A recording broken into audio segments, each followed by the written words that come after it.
मराठवाडा हे खऱ्या अर्थानं संतांची भूमी आहे, योद्ध्यांची भूमी आहे, स्वातंत्र्यवीरांची भूमी आहे आणि लोकशाही आल्यानंतर या ठिकाणी शंकरराव चव्हाण साहेब असतील, निलंगेकर साहेब असतील, विलासराव देशमुख साहेब असतील, असे नेतृत्व राज्याला नव्हे तर देशाला देण्याचं काम या मराठवाड्याच्या भूमीतून झालेलं आहे. पण आपण आता पाहतोय की मराठवाड्याच्या सांस्कृतिक व्यवस्थेला, सामाजिक व्यवस्थेला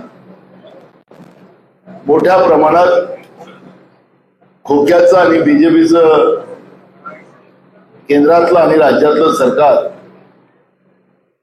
या व्यवस्थेला डॅमेज करताना आपण पाहतोय. एकीकडे मी सांगितलेल्या नेत्यांचं विकासाचं विजन आणि आता जे काही बीजेपी आणि खोक्याच्या व्यवस्थेनं निर्माण झालेल्या लोकप्रतिनिधीच्या व्यवस्थेमध्ये आपण चित्र पाहिलं.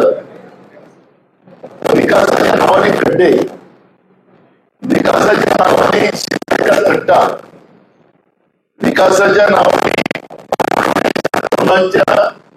कर्तृत्वाची थट्टा, अशा पद्धतीचं चित्र संपूर्ण मराठवाड्यात आम्हाला पाहायला मिळतंय. लोकसभेच्या निवडणुकातही ती भूमिका आम्ही लोकांसमोर मांडली आणि लोकांनी ते मान्य केलं. आणि मराठवाड्यामध्ये एक छत्रपती संभाजीनगरची जागा सोडली तर या भाजपला आणि महायुतीच्या विचाराला लोकांनी मराठवाड्याच्या नापसंती दाखवलेली आहे. हे चित्र आपण पाहतोय. जनमताच्या माध्यमातून एक मराठवाड्यामध्ये आता परिवर्तनाची लढत सुरू झालेली आहे, हेही आपण पाहतोय.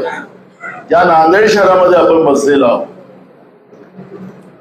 या शहरामध्ये मी अनेकदा आलो, नांदेड जिल्ह्यात अनेकदा आलो, प्रदेश अध्यक्ष म्हणूनही आलो आणि महाराष्ट्राच्या विधिमंडळात काम करत असताना अनेकदा या ठिकाणी येण्याची संधी लाभली.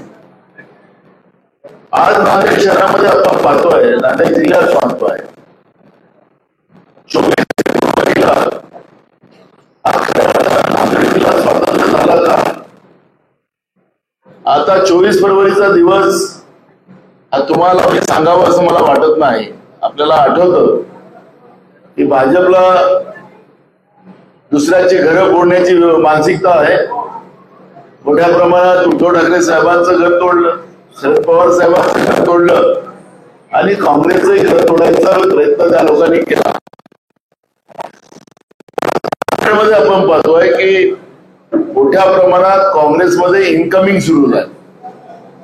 भाजपमधलेही लोक आता मोठ्या प्रमाणात काँग्रेसमध्ये यायला सुरुवात झाली. 24 फरवरीचा दिवस, 24 फरवरी 2024 हा दिवस हा काँग्रेसच्या उत्थानाचा दिवस मराठवाड्यातला झाला असेल असं म्हटलं तर वावगं ठरणार. या 3 लोकसभेच्या निवडणुका काँग्रेस पक्षाने मराठवाड्यात लढला, त्या 3च्या 3 100% निकाल हा काँग्रेसच्या बाजूने आला. ज्या मराठवाड्यामध्ये काँग्रेस लोकसभेमध्ये शून्य झाली होती, त्या मराठवाड्यामध्ये काँग्रेस 100% निकालामध्ये पुढे आली. म्हणजे जो लॅकुना होता तो भाजपने घेऊन गेला, म्हणून भाजपचाही धन्यवाद म्हणावा लागेल. आणि जे होतं चांगल्यासाठी होतंय. आणि आज आपण पाहतोय की पूर्ण शहरातही मी अनेकदा अनेक कार्यक्रमात आलो. परवा राहुलजींचाही सुद्धा पदयात्रा या शहरातून गेली. जेवढं स्वागताचे बॅनर मोरापल्लीच्या खातीर लावले गेले नव्हते, आज पूर्ण शहर सजवलं काँग्रेसची, अशा पद्धतीची व्यवस्था आपण पाहतोय. त्याच्यामुळे मी तुम्हाला एवढाच विश्वास देतो मराठवाड्याच्या विकासाचा जो पाया शंकरराव चव्हाण साहेबांपासून तर लालसराव देशमुख साहेबांपर्यंत ठेवला गेलेला होता, त्याला स्थापित करण्याचं आणि त्याच पद्धतीनं मराठवाड्यामध्ये सामाजिक एकात्मता, सांस्कृतिक एकात्मता हे निर्माण करण्याचा संकल्प आज नांदेडमध्ये काँग्रेस पक्षाच्या वतीनं मी जाहीर करतो आणि मराठवाड्याची जनता काँग्रेस आणि महाविकास आघाडीच्या सोबत या विधानसभेतही राहील असा विश्वास आमचा आहे आणि त्या पद्धतीचा कौल या मराठवाड्यात आम्ही पाहतोय. ज्या नेतृत्वामध्ये बीजेपी निवडणूक लढत होती, नरेंद्र मोदींच्या लाटेमध्ये 2014 आणि 2019 मध्ये भाजप सत्तेत आलं. कधी नव्हे भाजपला एवढ्या प्रमाणात महाराष्ट्रामध्ये लोकसभा असो किंवा विधानसभा असो या स्थानिक स्वराज्य संस्था असो याच्यामध्ये त्यांना संधी मिळाली आणि नरेंद्र मोदी हे त्यांचे आयकॉन होते. आपण पाहिलं असेल एडनबर्गचा जो रिपोर्ट काल आला पुन्हा, अडाणीने त्यावेळेस सांगितलं की मी त्यांना कोर्टात दिसतो, अडाणी कोर्टात नाही गेले. कालच्या रिपोर्ट मध्ये त्यांनी सेबीच्या प्रमुखालाच पकडलं. सेबीचा कंट्रोल हा नरेंद्र मोदी म्हणजे प्रधानमंत्र्यांच्या ताब्यात असतो.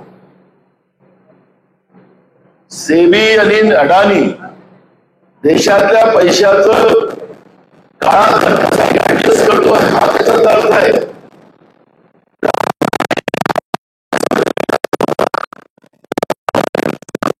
त्यावेळेस सुद्धा नरेंद्र मोदीच्या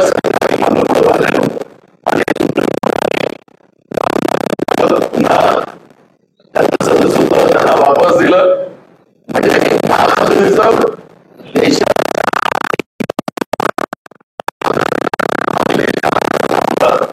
15 लाख रुपये देऊन आता तर 15,000 झाले.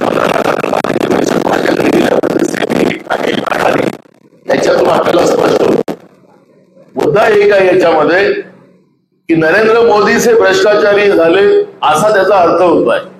सेबीवर डायरेक्ट समजा अटॅक होत असेल, सुप्रीम कोर्टाने त्यावेळेस सेबीच्या अधिकाऱ्यांना फटकारलं होतं, तुम्ही का झोपले होतात, हे सगळ्या उलाढाली चालल्या होत्या पैशाच्या, अशा पद्धतीचं सुप्रीम कोर्टाने त्यांना फटकारलं होतं. पण सेबी बोलायला तयार नाही. पण आता सेबीचा खरा चेहरा कालच्या एडनबर्गच्या रिपोर्टमध्ये स्पष्ट झालेला आहे आणि त्याच्यामुळे नरेंद्र मोदीच हे भ्रष्टाचाराच्या पिंजऱ्यात आलेले आहेत, देशाचे प्रधानमंत्री भ्रष्टाचाराच्या पिंजऱ्यात आलेले आहेत असं चित्र आम्ही पाहतोय.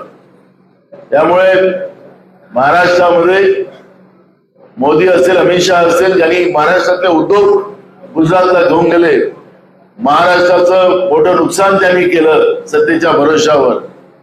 त्यामुळे या निवडणुकीमध्ये मोदींचाही सुद्धा चेहरा महाराष्ट्रामध्ये चालणार नाही.